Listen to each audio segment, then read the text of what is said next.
Welcome, my friends of the interwebs. Hey, before I start this video, let me give a real quick shout out. Mr. Wheelie19 sent me this T-shirt.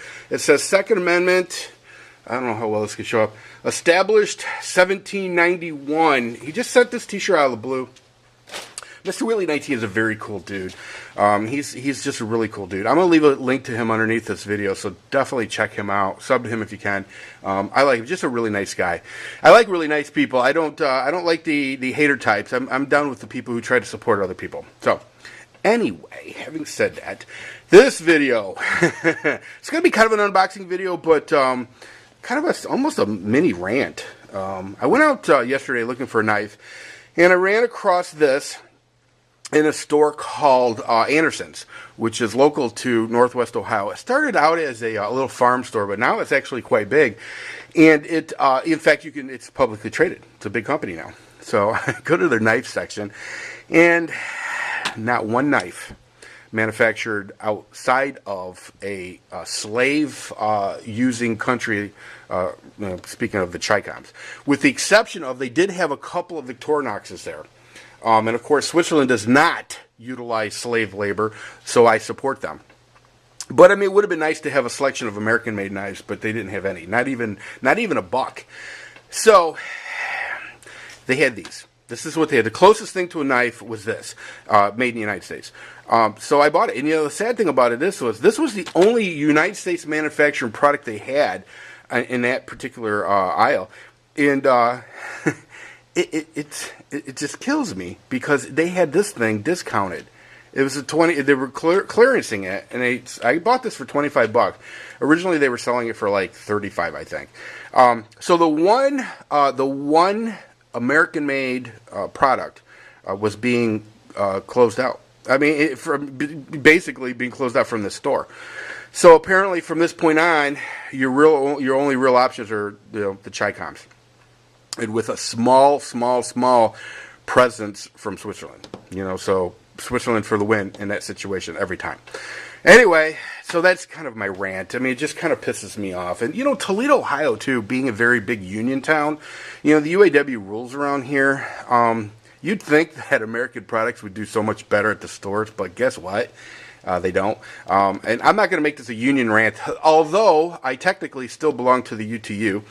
And not that they own me, but I'm a member of the UTU, United Transportation Union, because most of you know I was at one time a conductor for Amtrak.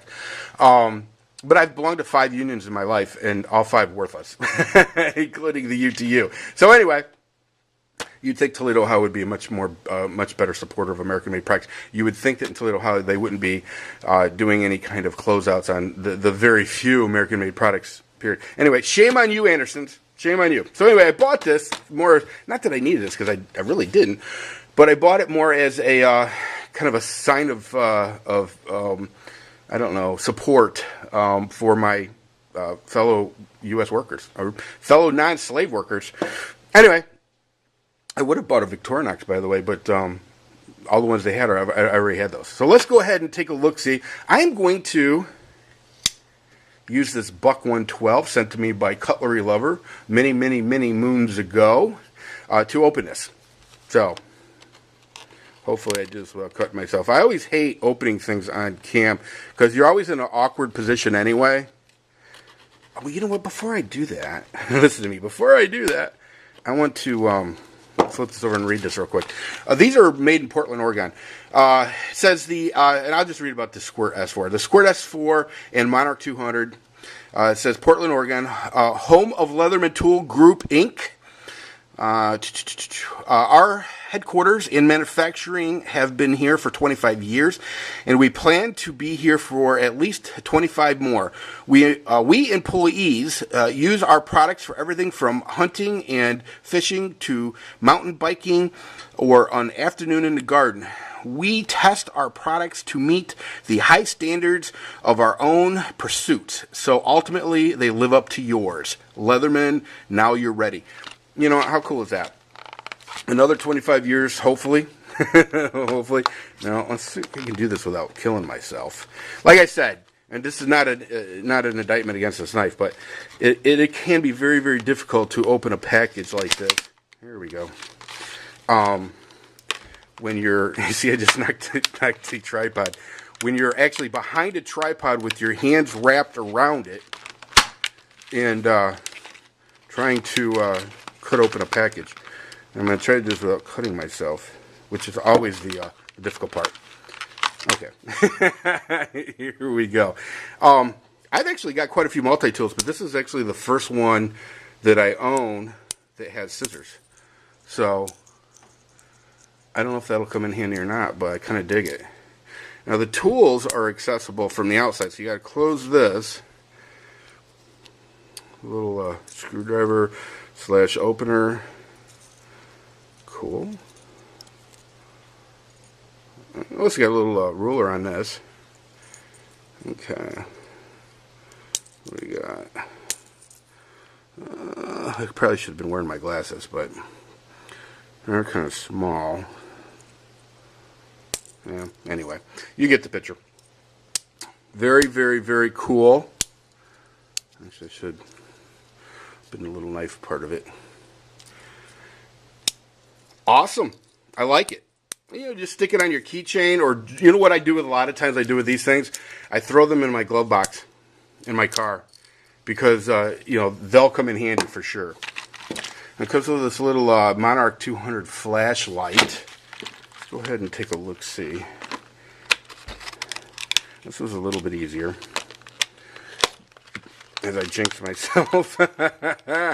You know, it's only a matter of time before I cut myself. Actually, funny thing is, I probably shouldn't admit to this, but my pink Spyderco video, the native, I actually did cut myself. I just played it off like it didn't happen. It bled like a stuck pig after the fact. Thank God. Okay. Well, that's cool. It's a little flashlight. Comes with 3 batteries, as you can see. I'm not going to even attempt to put this together with the camera, with my arms wrapped around a tripod. Oh, I do want to show you real quick. I had my balls busted by a friend of mine who's a Marine. And she said to me, she said, how do you make all these videos without the Eagle Globe and Anchor being displayed? You know, and I was, I was absolutely ashamed of myself. So I've rectified that situation.